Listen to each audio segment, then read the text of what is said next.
Hello, we're back again with Report to the Principal's Office by Jerry Spinelli, and we finished in chapter 23, and oh my goodness, was that a crazy chapter. Sorry, I forgot that.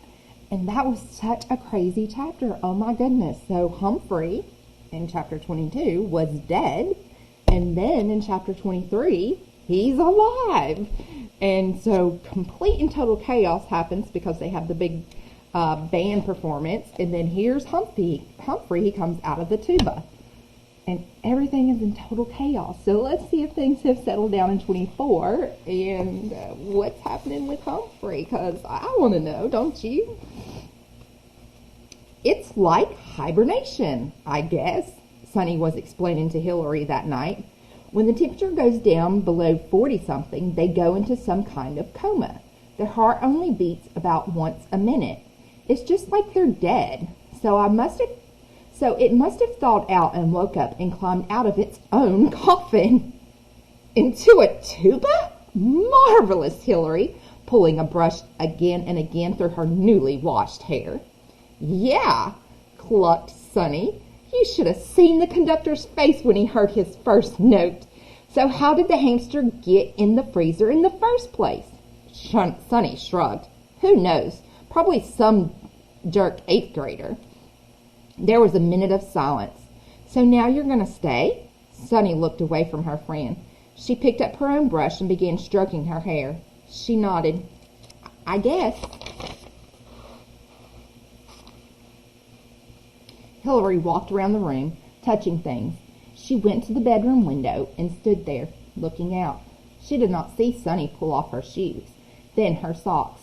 She did not know Sonny was sneaking up behind her, reaching over her shoulder until she saw the sock dangling in front of her nose.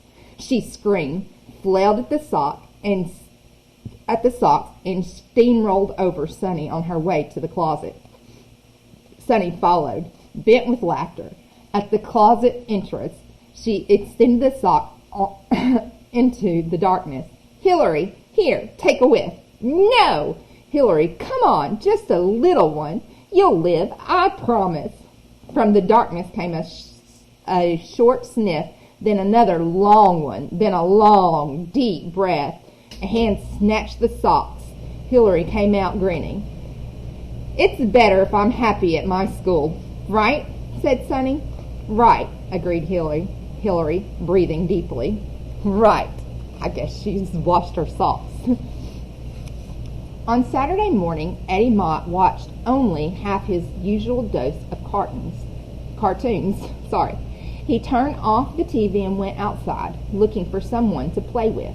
He walked 1 block, 2 blocks. A few grown-ups were outside doing chores, but not a kid in sight. Cartooning, Eddie figured. He was ready to give up when he heard the sound of a skateboard clacking down the sidewalk cracks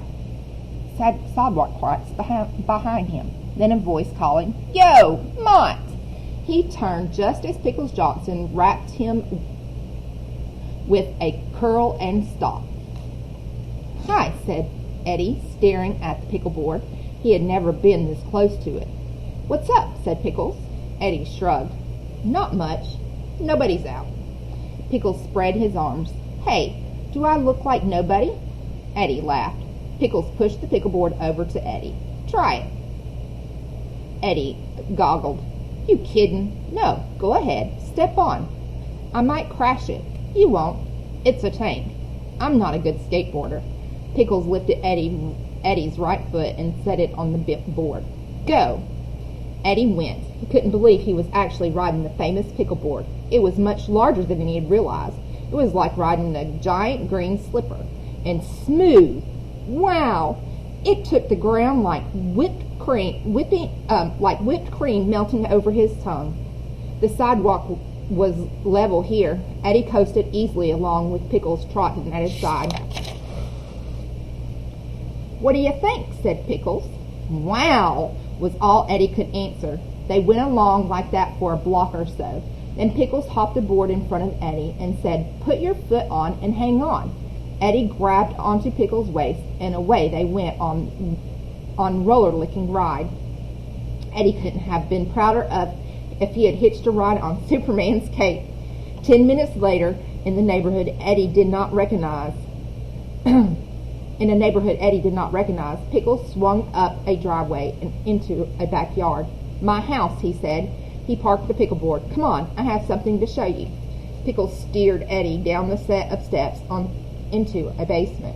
"This is my workbench," he said, pointing to a long wooden table busy with tools. To the end of the bench where he picked up an old jelly jar. It was half full of a greenish-gray goop. "Ugh," said Eddie. "What is that?" "Mashed borage," said Pickles, "mixed with rodent milk and dead fish juice." He held out the jar. "Want a taste?" Eddie jumped back. "I don't blame you. It could be fatal. The secret is the fish juice. My father used it to fertilize his tomato plants in the spring." "So what's it for?" said Eddie. Pickles gazed proudly at the goop. "Anti-nickelhead booby trap." "What?" They attacked your lunch 2 times so far, right?" "Right. So as soon as I get this all worked out, you can have a surprise ready for them next time. I have to figure out something to put the stuff in. I'm thinking about a Rice Krispies bar." Pickles' eyes were bright as he explained. "Cut it in half, hollow out the middle, put in the stuff, stick the 2 halves back together. You take it to school each day. Nickelhead swipes your lunch. Nickelhead bites into Rice Krispie bar. Nickelhead." They finished it together. "Dies. Or thinks he's gonna," grinned Pickles. "And that's the last time anybody ever takes your lunch." They laughed. Eddie was almost giddy. First a ride on the pickleboard, and now this. Who would have thought Pickles Johnson would one day turn his genius into Eddie Mott? And that's what touched Eddie most of all. Not the anti-nickelhead booby trap itself, but the fact that Pickles had done it for him. Eddie knew that Pickles had become more than a flag-raising partner for lunch bag rescuer. He was a new friend. Oh, yay! Eddie has a friend. That is so cool. And somebody that he looks up to and respects. So I'm very excited for him. We have finished chapter 24. We're going into chapter 25, which is the last one, and I will see you there.